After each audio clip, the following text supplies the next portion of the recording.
Assalamualaikum warahmatullahi wabarakatuh. Alhamdulillahirrabbilalamin. Asyhadu an la ilaha illallah wa asyhadu anna muhammadan rasulullah. Raditu billahi rabba wa bil islami dina wa bi muhammadin nabiyya wa rasula. Rabbi syrah li sadri wa yassir li amri wahlul 'uqdatam min lisani yafqahu qawli.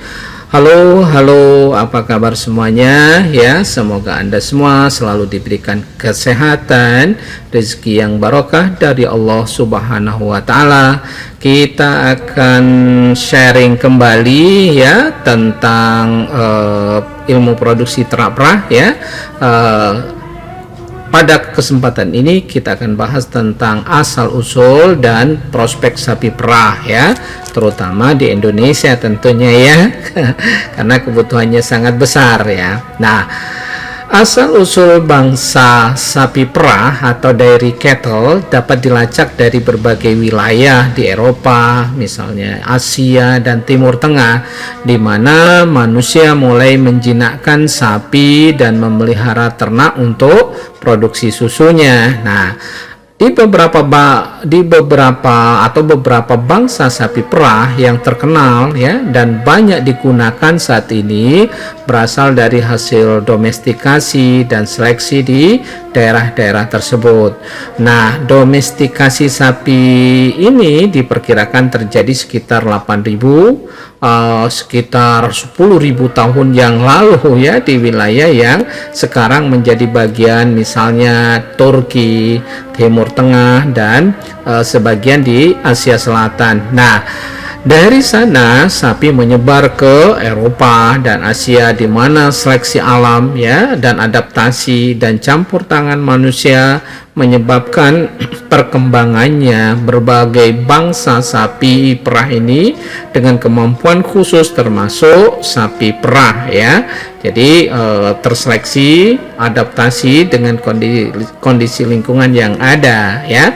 Oke, kita akan coba jelaskan beberapa sapi perah ya Bos Taurus yang potensial. Di antaranya adalah sapi Friesian Holstein, atau ada yang menyebutkan Friesian Holland ya, atau disingkat dengan FH. Dari mana asalnya?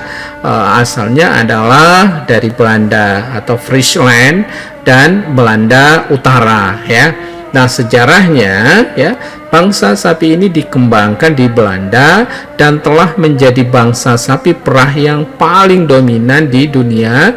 Karena apa? Produksi susunya yang tinggi. Jadi hampir mendominasi di seluruh dunia ya, bukan hanya di Indonesia sapi FH ini. Nah, sapi Friesian Holstein atau FH adalah salah satu jenis sapi perah yang paling populer di dunia ya, terutama karena mempunyai produktivitas susunya yang sangat tinggi. Nah, sapi ini berasal dari wilayah Friesen ya, Friesland di Belanda dan Holstein di Jerman Utara.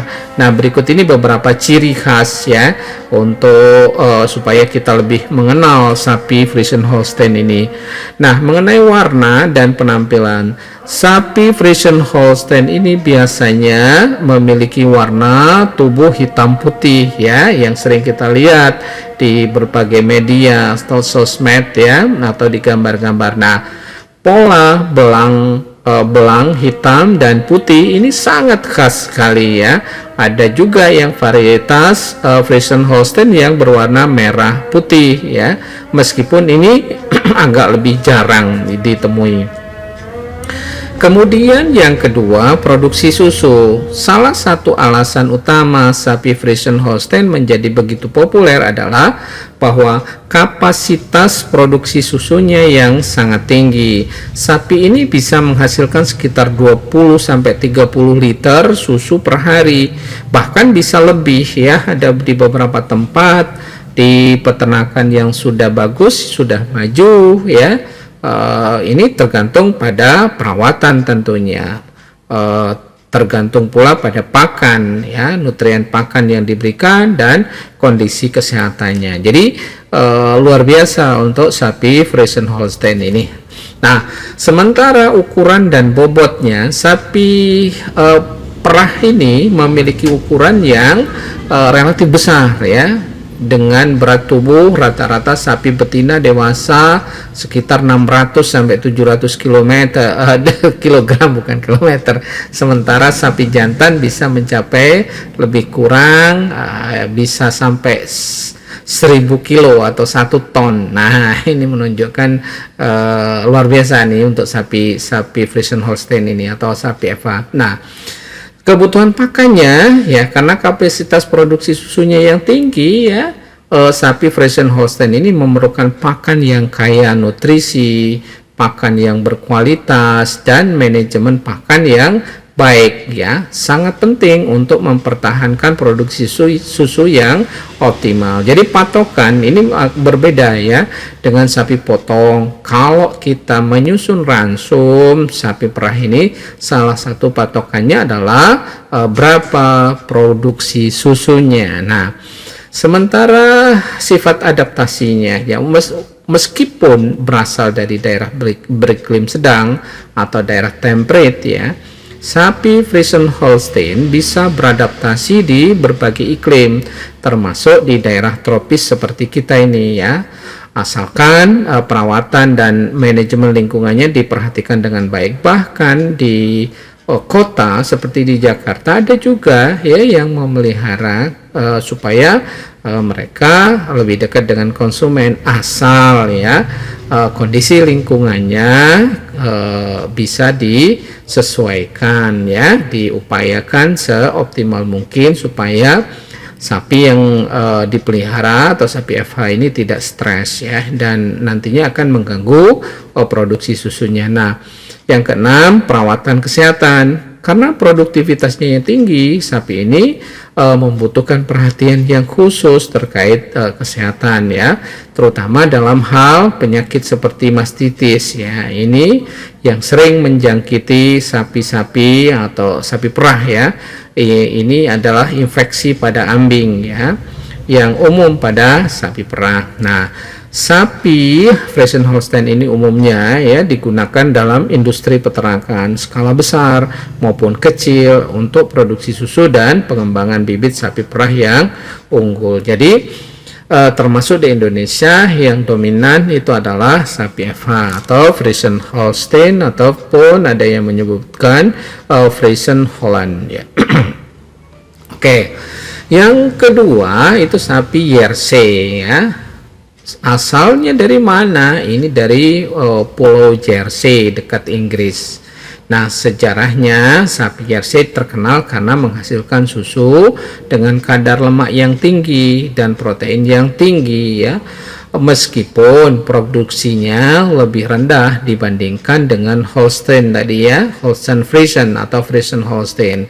Nah, sapi-sapi ini berasal dari pulau kecil Jersey yang selama berabad-abad telah mengembangkan ternak sapi yang unggul dalam hal kualitas susu. Nah, sapi Jersey adalah salah satu jenis sapi perah yang terkenal ya, berasal dari Pulau Jersey, Inggris, meskipun ukuran tubuhnya lebih kecil dibandingkan dengan sapi Friesian Holstein. Sapi Jersey memiliki keunggulan dalam kualitas susunya. Berikut ini beberapa ciri khas ya untuk sebagai karakter atau mengidentifikasi sapi Jersey ini ya. Yang pertama, warna dan penampilan. Sapi Jersey biasanya memiliki warna coklat muda hingga coklat tua ya, dengan area wajah yang lebih gelap. Nah, beberapa di antaranya juga memiliki pola putih pada tubuhnya.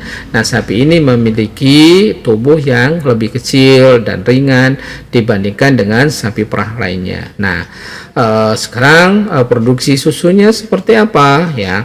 Walaupun produksi susunya lebih rendah daripada Friesian Holstein ya, susu sapi Jersey dikenal memiliki kadar lemak ya dan protein yang lebih tinggi daripada sapi FH. Nah, kandungan lemak dalam susu sapi Jersey ini bisa mencapai sekitar 4,84%, yang membuatnya sangat ideal untuk pembuatan apa?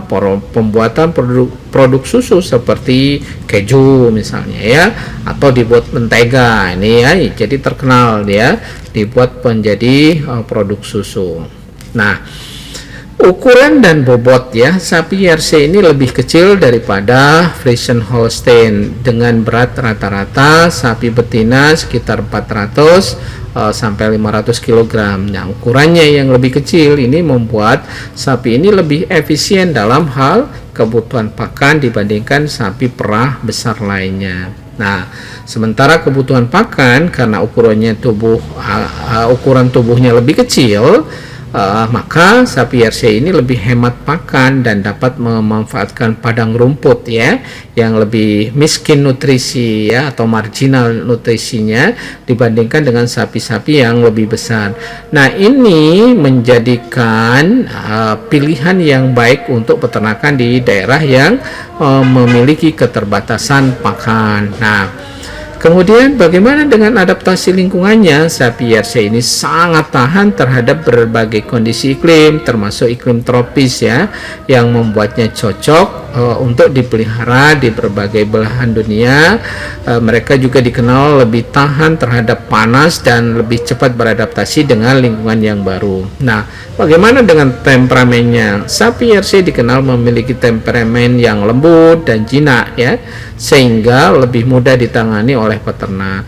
Kemudian perawatan kesehatan sapi Jersey ini cenderung lebih tahan terhadap penyakit tertentu dibandingkan sapi perah lainnya, namun tetap membutuhkan manajemen kesehatan yang baik ya, terutama untuk menjaga kualitas susu dan kesejahteraan mereka secara keseluruhan. Nah, sapi Jersey ini ya biasanya dipilih untuk peternakan kecil ya hingga menengah, terutama jika fokus peternak adalah kualitas susu, terutama kadar lemak dan proteinnya yang tinggi. Oke, kita lanjutkan ya.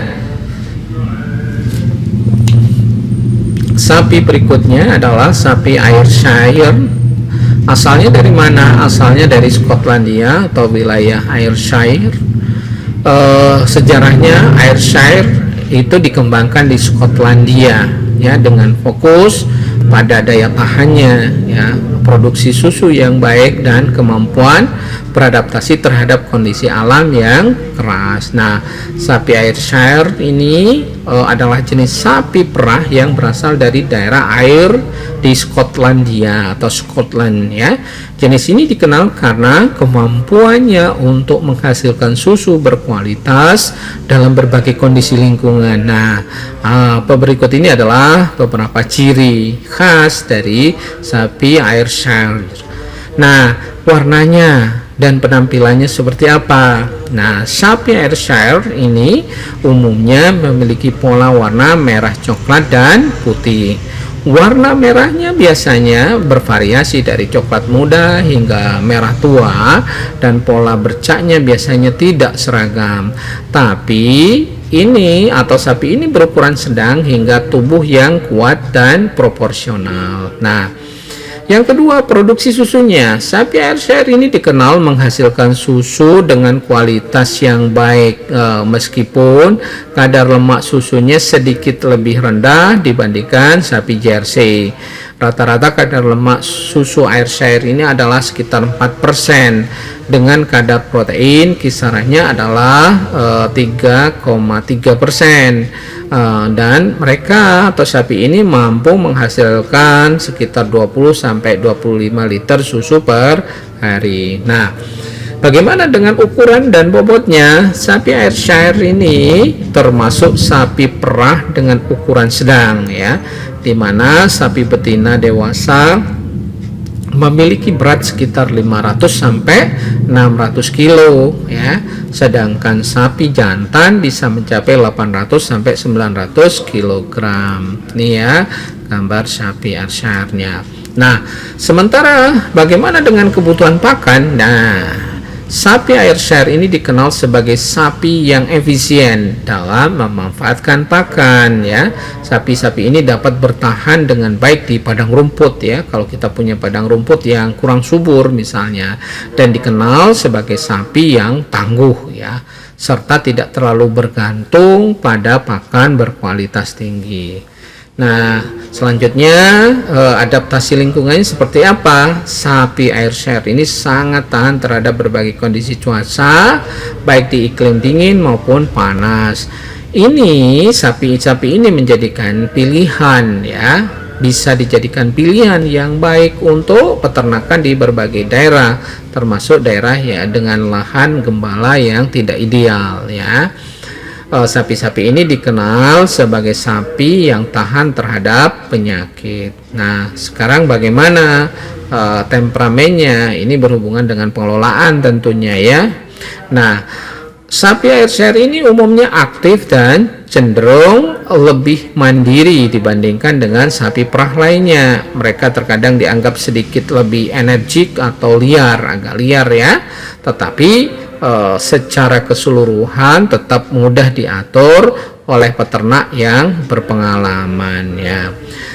Kemudian kita bahas tentang perawatan kesehatannya ya. Sapi ini relatif kuat dan tahan terhadap berbagai penyakit ya umum yang menyerang sapi perah. Namun ya, manajemen kesehatan yang baik tetap penting untuk menjaga produktivitas dan kesehatan mereka. Nah, sapi Ayrshire ini sering dipilih oleh peternak yang mencari kombinasi antara efisiensi pakan dan produksi susu yang stabil.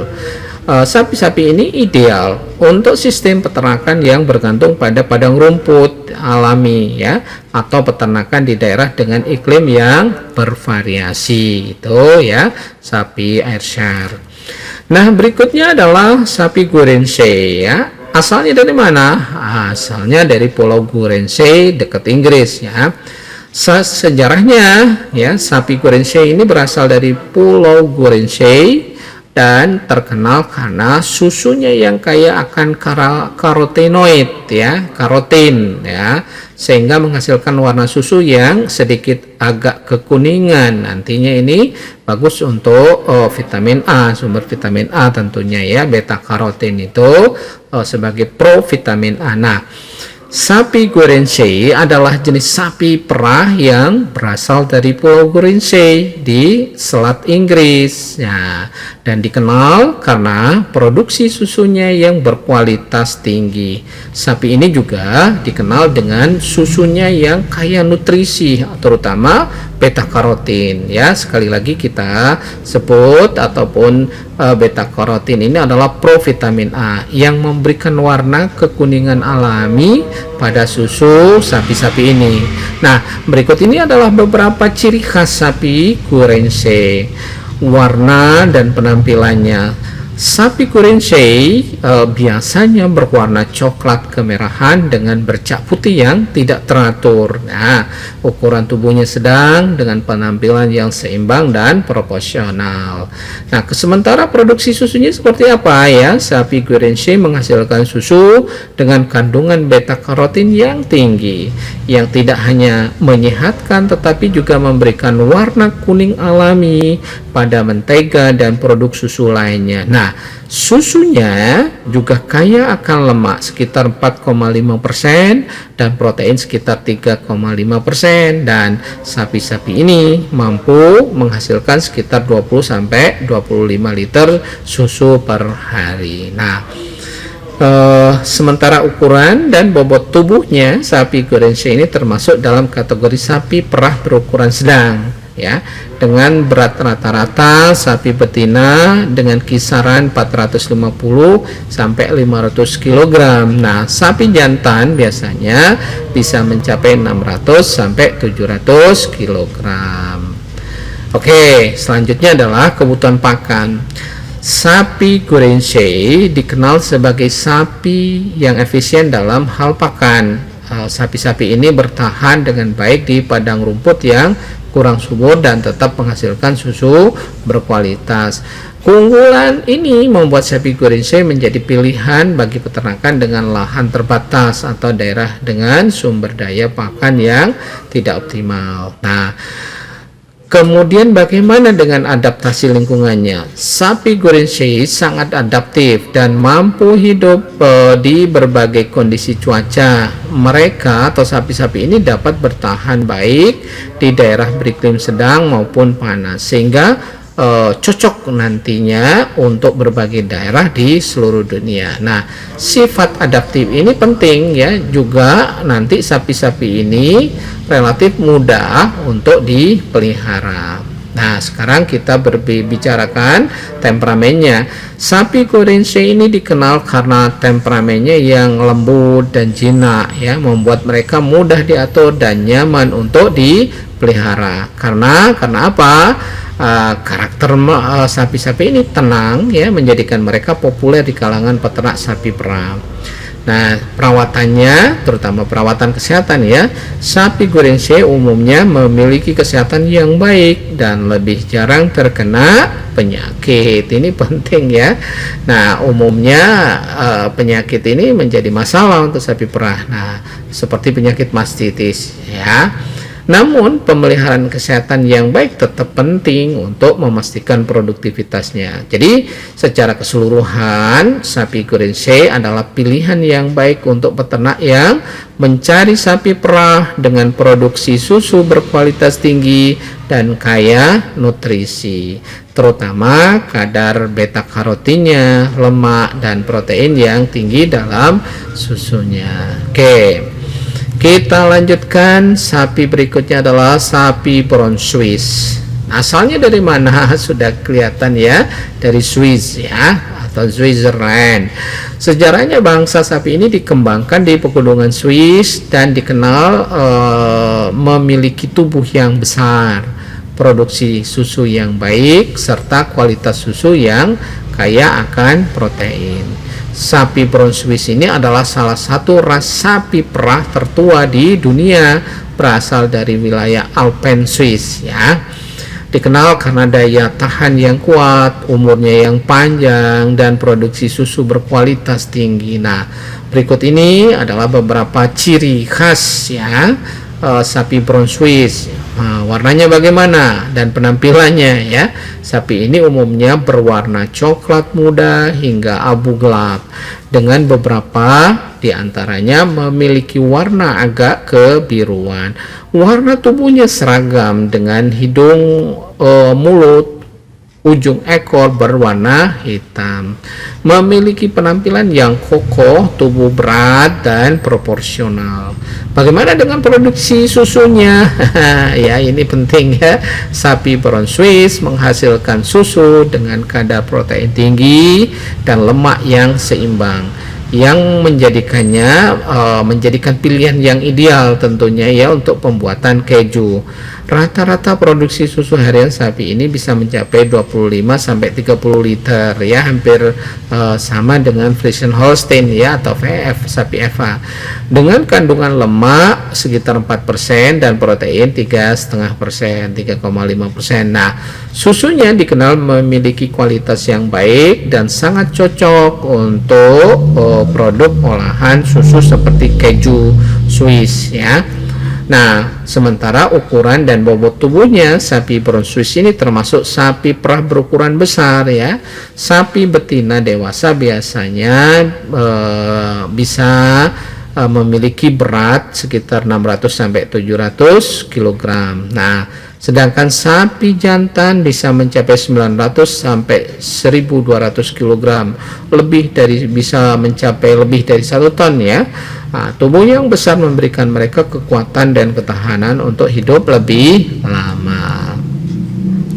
Oke, jadi kebutuhan pakannya seperti apa? Nah, sapi ini membutuhkan pakan berkualitas karena ukurannya yang besar dan produksi susunya yang tinggi.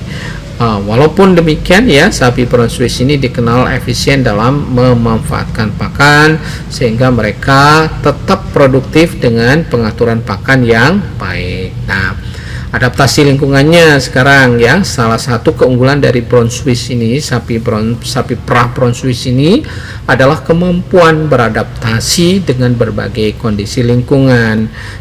Mereka atau sapi-sapi ini tahan terhadap iklim yang ekstrim, baik panas maupun dingin, dan mampu hidup di dataran tinggi dan dataran rendah. Hal ini menjadikan mereka atau sapi-sapi ini populer di berbagai negara dengan kondisi iklim yang berbeda-beda. Nah, bagaimana temperamennya? Sapi Brown Swiss dikenal karena temperamennya yang tenang dan jinak. Mereka mudah diatur ya, dan cenderung lebih tahan stres dibandingkan dengan beberapa ras sapi lainnya, dan menjadikan sapi-sapi ini mudah untuk dipelihara ya di dalam tata laksana pemeliharanya. Sekarang perawatan kesehatan ya, sapi ini dikenal memiliki daya tahan tubuh yang sangat baik dan umur produktif yang panjang.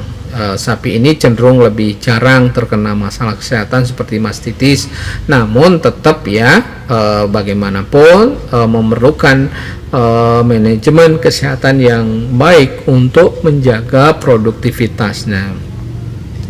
Jadi sapi Brown Swiss ini banyak dipelihara oleh peternak yang fokus pada produksi susu berkualitas tinggi dan umurnya panjang ya. Nah, sapi-sapi ini ideal untuk apa? Untuk peternakan yang besar maupun juga kecil ya, terutama di daerah dengan kondisi cuaca yang beragam. Itulah beberapa ternak perah ya, atau sapi perah. Nah, sekarang kembali ke kita, ke Indonesia, tren dan potensi pengembangan ternak perah ini di Indonesia. Nah, ternak perah di Indonesia mengalami perkembangan yang signifikan dalam beberapa tahun terakhir, namun masih menghadapi tantangan. Berikut ini adalah analisis tren dan potensi pengembangan ternak perah di Indonesia. Tren terkini ya dalam ternak perah. Yang pertama itu peningkatan konsumsi susu ya. Jadi permintaan, ada peningkatan kesadaran akan manfaat kesehatan dari manfaat dari susu ini yang mendorong kenaikan permintaan produk susu di pasar domestik ya.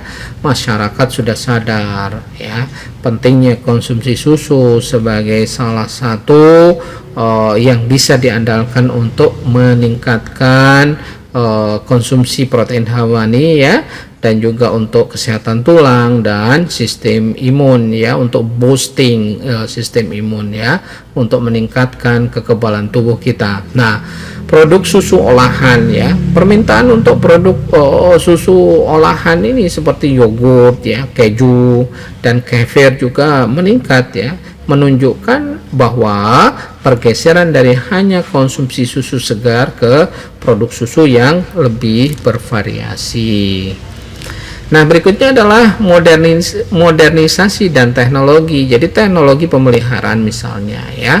Penerapan teknologi modern dalam pemeliharaan ternak perah seperti sistem pendingin susu, otomatisasi dalam pemeliharaan, dan teknologi pemantauan kesehatan ternak semakin umum ya.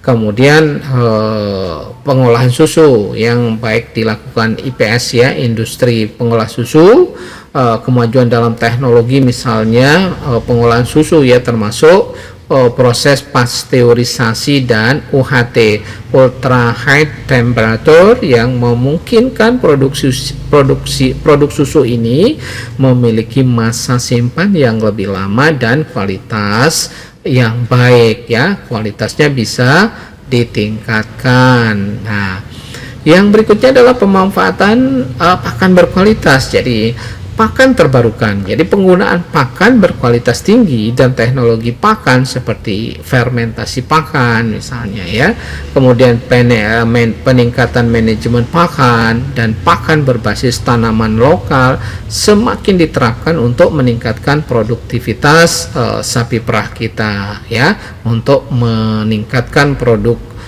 susu ini ya, jumlah produksi susu ini. Nah, berikutnya adalah kepedulian lingkungan dan kesejahteraan hewan. Kesejahteraan hewan ya, ini penting, ada peningkatan perhatian terhadap kesejahteraan hewan dengan peternak yang semakin sadar akan pentingnya lingkungan hidup yang baik untuk ternak.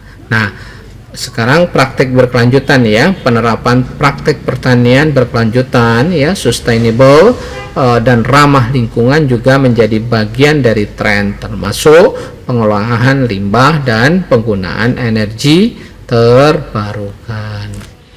Nah, berikutnya adalah potensi pengembangan ternak perah ya. Permintaan pasar yang tumbuh, konsumsi susu yang meningkat dengan pertumbuhan populasi dan peningkatan kesadaran kesehatan. Permintaan susu dan produk susu diperkirakan akan terus meningkat ya, sesuai dengan jumlah manusia atau jumlah masyarakat itu semakin meningkat. Nah, sementara kalau ini permintaan pasar ekspor tidak kalah pentingnya ya. Jadi potensi untuk ekspor susu dan produk susu ke negara-negara tetangga misalnya, atau pasar internasional juga ada ya, terutama untuk produk olahan susu yang berkualitas tentunya ya. Yang berikutnya adalah peningkatan kualitas dan kuantitas produksi. Jadi misalnya dari segi genetik sapi perah misalnya. Jadi pengembangan genetik untuk meningkatkan kualitas dan kuantitas produksi susu dapat membantu meningkatkan produktivitas. Kemudian training dan pendidikan, jadi pelatihan untuk peternak tentang manajemen ternak perah, teknik pemeliharaan dan pengelolaan kesehatan ternak dapat meningkatkan hasil produksi ya. Kemudian berikutnya adalah diversifikasi produk susu. Kita tahu bahwa inovasi produk ya, bahwa inovasi produk susu seperti produk fermentasi, susu fungsional, dan produk berbasis susu yang dikembangkan untuk memenuhi preferensi konsumen yang berbeda. Nah, produk nilai tambah ya, pengembangan produk nilai tambah ini dari susu seperti susu organik ya, susu bebas laktosa, dan produk berbasis susu untuk pasar niche ya. Jadi berikutnya adalah dukungan pemerintah, tentunya ini perlu, dan kebijakan atau regulasi yang ada ya, misalnya subsidi dan bantuan. Pemerintah dapat memberikan subsidi bantuan kepada peternak untuk memberi peralatan yang modern, teknologi, dan pakan yang berkualitas ya, termasuk pabrik pakannya ya, yang mendukung ini ya, persusuan ini ya. Nah, kebijakan pengembangan, jadi implementasi kebijakan yang mendukung industri susu seperti pengembangan infrastruktur dan regulasi yang mendukung ekspansi pasar. Yang berikutnya ya, teknologi dan inovasi. Nah, teknologi informasi misalnya, penggunaan teknologi informasi untuk pemantauan dan manajemen ternak dapat meningkatkan efisiensi dan produktivitas ternak kita, terutama produksi susu tentunya yang kita harapkan. Jadi berikutnya adalah inovasi teknologinya itu sendiri, jadi adopsi teknologi baru dalam pemeliharaan dan pengolahan susu, termasuk sistem manajemen kesehatan ternak dan pemantauan produktivitas ternak ya. Kemudian bagaimana tantangan yang dihadapi ya? Tantangan tentunya selain prospek ada tantangan yang harus kita selesaikan. Nah, ketersediaan pakan dan kualitas pakan. Ketersediaan pakan yang berkualitas ya, terutama ketersediaan pakan berkualitas tinggi dan harga yang stabil menjadi tantangan penting dalam meningkatkan produksi susu ini. Yang berikutnya adalah kesehatan dan manajemen ternak, jadi penyakit ternak ya, risiko penyakit ternak yang dapat mempengaruhi produksi susu dan kesejahteraan hewan perlu diatasi dengan baik. Kemudian manajemen kesehatan itu sendiri, jadi sistem manajemen kesehatan ternak yang efektif dan terjangkau penting untuk meningkatkan hasil produksi. Berikutnya adalah infrastruktur dan logistik. Infrastruktur, pengembangan infrastruktur ini untuk mendukung distribusi susu segar dan produk olahan ya, olahan susu tentunya ya, diperlukan untuk mengatasi masalah logistik dan memastikan bahwa pasokan yang konsisten. Jadi kita tahu bahwa produksi susu ini mudah rusak, jadi diperlukan peralatan ya, diperlukan infrastruktur, peralatan yang memang siap dipakai ya, dan tentunya menggunakan bahan-bahan yang tidak mudah korosif ya, tidak mudah rusak tentunya. Nah, berikutnya adalah kompetisi dengan produk impor. Produk impor, persaingan dengan produk susu impor yang sering lebih murah dan berkualitas tinggi dapat mempengaruhi pasar produk susu lokal ya. Itu tantangan berbagai macam yang bisa dan sering harus kita hadapi di Indonesia ini. Kita berharap ya bahwa semuanya bisa kita selesaikan sehingga swasembada terutama susu ini ya, yang menjadi harapan bersama karena kebutuhannya luar biasa, masih banyak dibutuhkan dan kita masih tergantung pada impor ya. Mungkin cukup sekian yang bisa disampaikan pada kesempatan ini ya. Tetap bersemangat memperjuangkan kehidupan kita. Nasrun minallah fatun qarib. Wassalamualaikum warahmatullahi wabarakatuh.